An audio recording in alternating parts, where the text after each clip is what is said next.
Welcome once again to 26 North Halsted. I'm your host, George Blaise, and I want to thank you all for tuning in to this particular episode, the last episode of 2015, but it's one that you can keep replaying over and over and over again because my guest is, a good friend from back in the day, one of my homies from back in the day, even before I was involved in TV. Well, was it pre-TV? Yeah. It was just when I had started working a homework show and stuff. Mario, host of the News from the Service Entrance, WHPK Radio, The Mario Smith Show, and you got a new project coming up with the Promontory? The new one is called The Clock is the Enemy. The Clock is the Enemy. Tell me a little bit about that. Give people a preview. I don't have a clue. No, The Clock is the Enemy, the phraseology, The Clock is the Enemy, kind of struck me as, it's very alarming when you hear something like that. But then the truth is the clock is indeed our enemy. So I think the idea of the show is to give people a chance to talk to people who make news, get a chance to get a good laugh in, and listen to some live music on a really good stage in a really good spot. Get back to old school broadcasting. Yeah, kind of like a little bit of that. Kind of like the Tonight Show mixed with Soul Train and a little Sesame Street. I look forward to that. In January coming your way. Mm-hmm. But Mario, the reason why I want to have you on to kind of close out the year is there's so much going on, and I mean you have been inundated with topics and things on your shows, and there's not enough time in the day to get all the guests you want to have on. But let's talk about some of this stuff. First of all, Laquan McDonald, the videotape suppressed for a year. We went through an election. The more you know, comes out. The more you know. I think. the whole 400-day wait, the arrogance of the state's attorney, the plausible denial of the mayor, the fall guy and the police commissioner or superintendent. I'm sorry. It's been an interesting couple of weeks. It ends this year with a lot of uncertainty about how the city is going to be next year. There's a major election coming up. And major in terms of getting rid of Anita Alvarez. There's more information that has come out about her ability to protect police who don't act properly. Rahm Emanuel, any human being seen Rahm Emanuel in the last couple of weeks? Well, that's what people say is that, he hasn't really made any appearances or anything lately. And someone put up a meme picture of him hiding under a desk. Yes. Was that you? A friend of mine did that. A very good friend of mine put that picture. It's like he is. This is the wrong time to lay low or have secret community meetings because just like the secret black people that he talks to all the time that no one has ever seen him talk to, he's now having secret meetings. I mean, some of these people who were in one of these last meetings, but right before they had the press conference about the release of the Laquan McDonald case and the charges that were coming out against the officer, I guess the night before he had a meeting of the secret black people. That's what I'm saying. And basically, I wouldn't call it a threat, but said, if this thing goes south and people start rioting and stuff, you guys aren't going to get any more money for the things you want. I know those secret black people. I know there's other secret black people? I know one of the secret black people at that meeting. So many layers. I'm talking about this group of young black men that he purports himself to talk to whenever there's a crisis in Chicago where they tell him, your life is not like mine. And then he starts crying like Boehner. Oh, I see. Those secret black There's a different group. Yes. Well, tell me about the ones you know. What was that meeting about? And it seemed like... that didn't seem like the kind of thing you wanted to do at that time. From what I was told, he definitely said, don't tear my city down. Don't let them tear my city down. And that was the night before the video came out. And from what I was told, his rancor was very arrogant and very, this is my city, don't tear my city down. And it didn't go over well with anybody. There wasn't a person in the meeting that felt that they would be willing to meet his demand, which is what it basically was. But again, when you play the I don't know anything about it game and then all this information starts to come out now that you clearly knew what was on the videotape, how it was going to play, and what was going to happen after, and then you kind of disappear and, I'm in the hood talking to the people. I don't want cameras around. Really? Really? You're in the hood in Havana? Something really interesting about this period of time that's going on is when you look at the nature of the protests of the Chicago progressive movement, it's really matured from the last time anything like this was happening. You don't have a destructive riot. You have social unrest and protest, but everyone is following some kind of guidelines, and they're not provoking a situation that I'm sure people would love to see in the news. Of course, that's what CNN is for. That's why Don Lemon hasn't shown up yet. They haven't sent him? Hasn't been here yet? No, nothing's burned. Okay. The first thing is if somebody lights a matchstick, don't worry, you'll see Don Lemon standing right out there talking crazy to somebody. That's his job. So if people are actually trying to implement some kind of change, and the beginning of that change is shutting down the city a little bit, then that's it's not burning the Could city that explain down. why, if you talk on a national scene, a lot of people really aren't aware of how often and how regular these protests are going on day to day, every day in the city of Chicago, and it's not really being reported. If you talk to people in other parts of the country, they don't see what's going on. I'd like to say that's because this group of young people have master's degrees. They're smart. They're intelligent. They're not hurting for work. They're not the stereotypical angry black people. These are not just exclusively black people. I think that a lot of what you're seeing on TV in regards to the protesters has been, they can't really report on anything because nothing's happening except for a protest. There's no burning, there's no looting, there's So no the destruction, issue except for those is poor not Christmas important. tree lights. Christmas tree Don't lights. mess with Christmas. No, you can't mess You with must Christmas. be out of your mind. You What? know these people protect those trees. Apparently, the issues at hand are not as important as salacious. The CVS burning Oh, would right. be a lot more. That's what I'm saying. If there was even one drop of blood, believe me, Don Lemon, you'll know when it's lit when you see Don Lemon. So when you say the revolution will not be televised, revolution will not be televised without Don Lemon. Exactly. Man, you took the words out of my mouth. Don Lemon. Mario, let's take a short break. When we come back, we're talking about more issues of the day. Mario from Hyde Park. Stay tuned.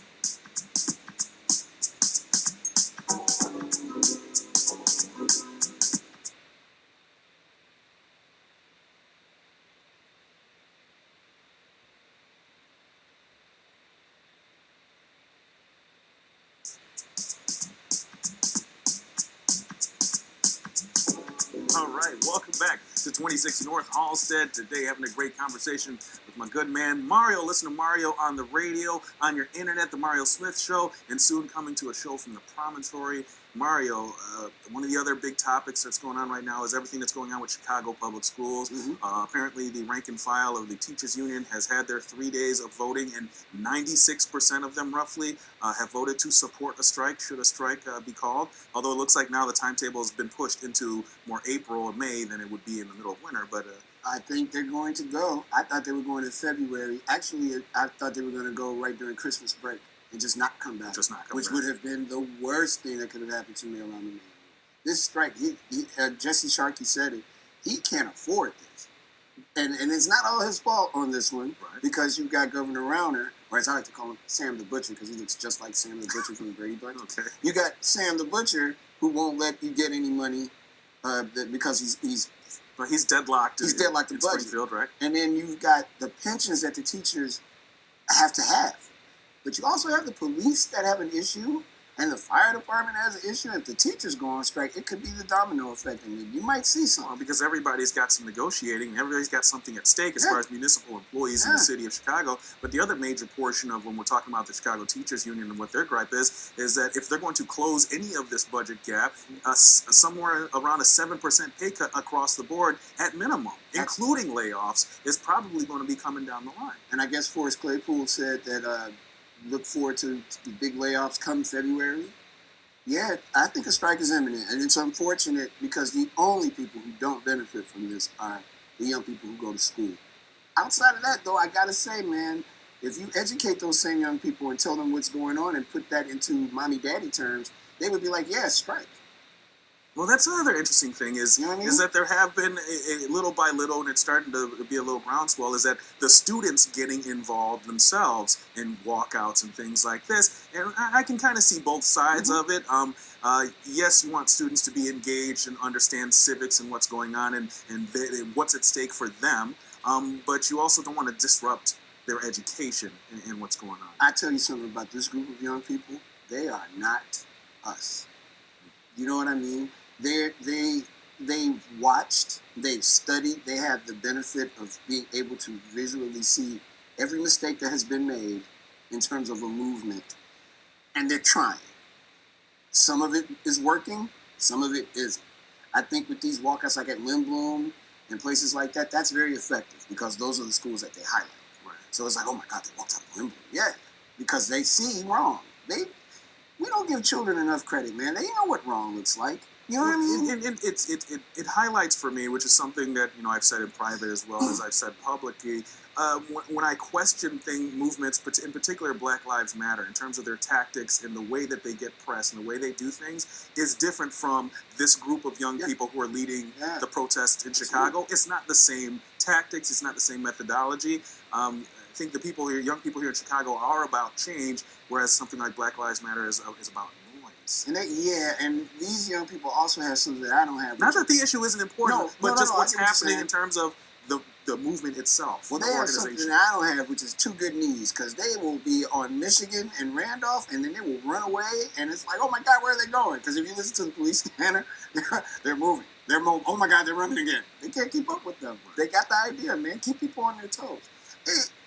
The culmination of all of this is to really just say, if they don't figure this out and find a way to pay the teachers, you haven't begun to see protests. Because then those young people are going to be energized. And they're going to tell their friends, and their friends are going to be energized.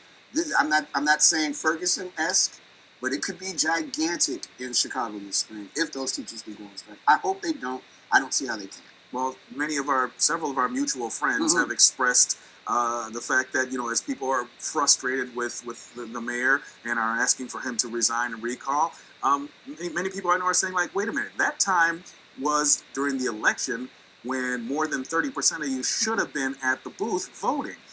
A recall or re-election, or him resigning, it's too late for that now. You had the opportunity to make a change. Yes, you did, but at the same time, let's also be equally honest. If that videotape would have been available and he played it the wrong way, it would have been the end of his mayoral. You think so? If the videotape comes out a month before the election and he says everything that he said at the city council meeting, he would have gotten reelected because he would have been showing an effort to make the change. By waiting 400 days, letting the video come out, and then saying it comes off as disingenuous. So, yeah, it's all a matter of perspective and perception. That video comes out before then, chances are, if he plays it wrong, he loses. And Chewy is our mayor today. And we may not have any of these issues today. Maybe not. Maybe not. But the fact of the matter is, these incidents still happen. These things still happen. These tapes and more of them are going to be coming out. And that leads me to the other curious part of this. Well, not curious, but interesting part of this whole story is the fact that the only reason we know anything about this is because of one person filing a Freedom of Information Act. The FOIA thing is that's real. Why isn't that the case in every police-involved shooting or anything? You should. Why aren't we always making requests for information, videotapes, and evidence of these kinds? I think because in Chicago, in particular, the way that things are handled, we don't know everything. And then, in this one instance, that happened to be a judge that was down with letting that information be released. But from what we now know, apparently there's a chain of command when it comes to police misconduct. What the Cook County State's Attorney knows, what the mayor knows, and what they are willing for other people. And because you've got that, you've got where we are. But which leads me to, this kind of blue ribbon panel that the mayor has put together to oversee and to make changes. Several of these people are already people who were involved in what you consider cover-ups or what have you for years. Even if going back to Mayor Daley's nephew's case. There you go. He would have been better off asking Colonel Sanders, Mayor Ms. Lightfoot was involved, and she was in the oversight of the police department during that situation. But that's why are you doing that? That's not change. That's the same thing with different faces on it. It's the same thing. The Police Review Authority has done an awful job. But now let's go get Deval Patrick, who has his own problems in his own state, but because he's from Chicago, he'll help us. No, that's not going to help anyone. What is the move here? If Mayor Mario, what's the move? Oh, jeez, it's not the mayor thing. If it was me, I would just call for a complete retraining of the Chicago Police Department today.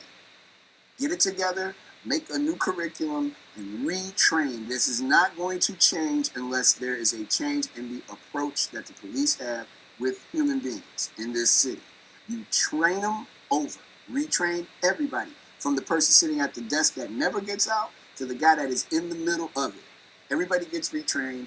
Everybody gets retrained. And then what I would do, instead of having an oversight committee that I appoint, I'd let the people do that. Well, we won't even let the people That's because elect a school board. That's because we don't have people playing and singing. See, American Idol. How many people call on American Idol to vote for somebody? Hundreds of thousands of people. From what I'm led to understand. I've never watched this. 30% of the vote, or 30% of the citizens of Chicago voted. The weather wasn't bad. There was nothing to encumber people from going to vote. No transportation strike. None of that. It's because the elections aren't sexy enough. And you had Chewy, who a lot of people were scared of, and then you had Rum, who people just don't like. So they protested in their own way by not showing up. The effect of that protest is we need a federal indictment to get the mayor out because of what he may or may not have known prior to that videotape coming out. And more things are coming out day by day. Now it seems like the chain of emails are climbing higher and higher in administration, and who knows where that's going to end. That could lead to a federal indictment. If it was me, if I was Rahm Emanuel today, the one thing I would hope never happened is that they have a Department of Justice investigation on the 5th floor of City Hall, which they should have. Because if there are emails out that people say they knew what was going on, that means he knew. He's the mayor. He's supposed to know everything. Let him tell it. All right. Well, what's his move then? As far as damage control, what can he do to plug the hole in this one? And he better go to Chicago Chicken and Waffles and meet up with some black people. Talk real nice. Yeah. I don't see what can he do. Like, do what he's doing now. Like President Obama, like having the beer and the rose garden thing. He better get something. He better find a great pop and some flat white bread and some chicken with some mild sauce on it and get out there and talk. And just talk to people. Talk. You better talk. But I don't know what you can say. There's really not much for him to say. This is ruined already. This is an opportunity to find out the truth. And the only way to really find out that truth at this point is to depend on the Department of Justice, who may or may not be willing to investigate the 5th floor of City Hall. Because that's got to be a part of this equation. If you're investigating Anita Alvarez, somehow, some way it's going to lead back to the 5th floor. That's what I think. But in all honesty, a lot of this stuff predates Mayor Rahm Emanuel. Absolutely. I mean, we can't get away from that. But Mayor Daley's still alive. You can bring him to court. He's a professor. So you can bring him to court. If he's alive, you're bringing my mayor to court. See, that's what I'm saying. I'm one of the secret black people. You're one of the 5 secret black people. Illuminati, they call us. We'll take a short break. We'll be back with more Mario and Hyde Park in just a moment. Please stay tuned.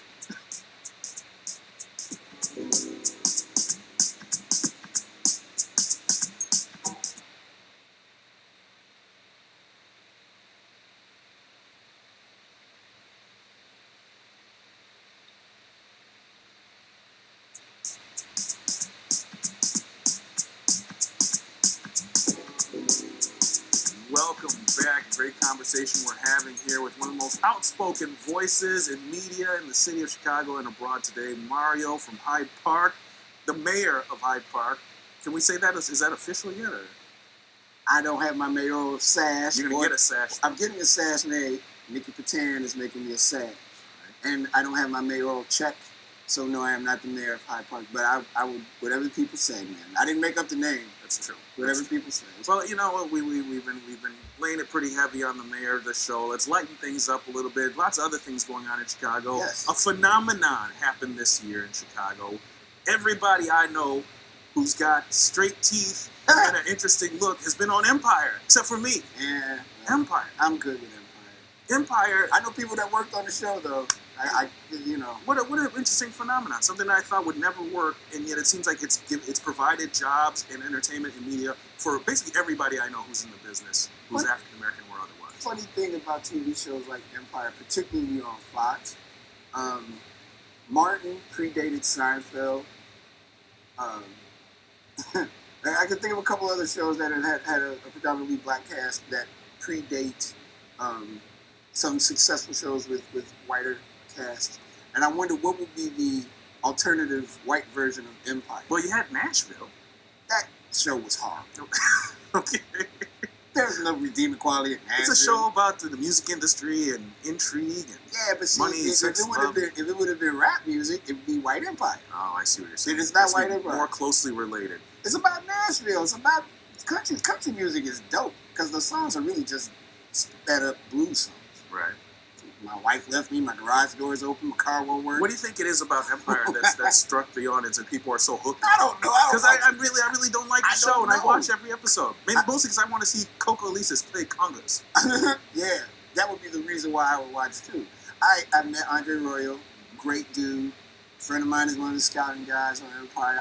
I know a bunch of people work on the show, but it's like Dynasty 2000, and it's not even that Dynasty, which that was a phenomenon. Right.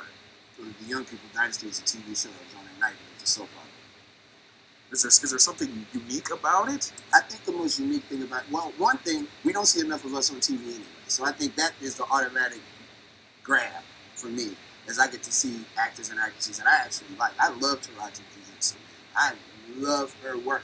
I think it's all kind of the same work, but she's a really together person. In the interviews I've read and the times I've seen her interviewed on television, she's very cool and seems like a very nice lady.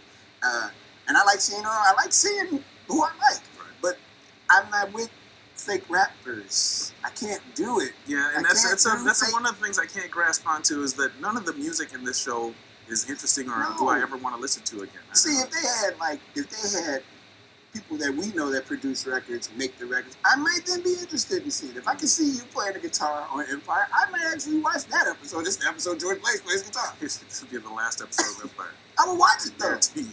I would watch it. I am not the man. No, I can't play sixth string. I play the bass. But speaking of entertainment arts and what have you, just recently, wrapping up or in the midst of wrapping up his comeback, Dave Chappelle blew it out several nights in a row. Everyone I know who went to these shows said, Dave Chappelle hasn't lost a step. He's about to come back with a special that I think it's going to be as big as Chris Rock's last special. It's going to blow the world over. I happened to go to one of the shows, man, and he is really, his social commentary on stuff that's happening is amazing. He talked about Pilsen. It was spot on. Everything he did was really cool. I thoroughly enjoyed my year of going out to see stuff. I saw Stevie Wonder this year. It changes, every time I see him, it changes my life, dude. And Dave Chappelle, same thing. Having had the pleasure of seeing him a couple of times, this was the best I've ever seen. That's good sign. I understand they were shooting some of it, so I think the special is imminent. I went on the first night of the taping. I didn't go on the second. Right. Unreal. And of course, now with your involvement with the Promontory, this is one of those spots that a lot of people north of Roosevelt may not be familiar with it, but there's some top-notch stuff going on at the Promontory. We have, at the Promontory, we have been really fortunate to be able to bring our neighbors in on what we're doing and be able to bring Hyde Park in on what we're doing and to be able to get these stars to come and go, wow, this is in the middle of the neighborhood. It's kind of like having Wrigley Field in Hyde Park almost. It's an attraction. People come just to kind of like gawk around and look, wow, this is dope. But at the same time, if they come upstairs to the venue, they see a great show. If they go down to the restaurant, they get a really, really quality meal. And everybody that works there is really nice, man. It's nice people. I mean, not because they pay me, I'm saying. Right. And I'm not getting paid to say this. I'm not getting paid to say it, but something that's certainly sorely been missing since the anything on the south side since the implosion of the Chicago Blues District plan. Man. I mean, I forgot about that. Never happened. It never happened. They got rid of the checkerboard. They got rid of Jerry's Palm Tavern. That was fun. They killed all this historic stuff, and all we have is the Harold Washington Center, and that doesn't even put on the number of shows a year it's supposed to. If the Promontory proves to be anything in that neighborhood and true to what it could be for the South Side, ideally in another year or two, we're talking about it being one of the premier venues in the city of Chicago, perhaps in the Midwest. If it is half of what Bronzeville used to be, this won't be the last thing coming up in Hyde Park. Matter of fact, there's a new place called Revival, which is a comedy, like a second city almost, if you will, on the South Side. I hope that Promontory is the catalyst for more of It's kind of like an anchor for a sort of Harlem Renaissance on Chicago's South Side. There's definitely a Renaissance on the South Side of Chicago, and I think it's undersold, and it shouldn't be. The city really needs to consider coming a little bit further south than Roosevelt Road. There's so much happening in this beautiful city and on that particular side of town. I'm glad that I'm part of it. Well, maybe more black people love Star Wars. Oh, hey, hold on. Can't wait. Is that the movie's coming out this week? Yeah. No spoiler alert on this show, people. We haven't seen it. I haven't seen anything. The movie, can't wait. Let's Keep the museum? Oh, All right, well, let's please, take a make a short parking break. garage. We'll get into that and more in just a moment. Stay tuned. One more segment with Mario.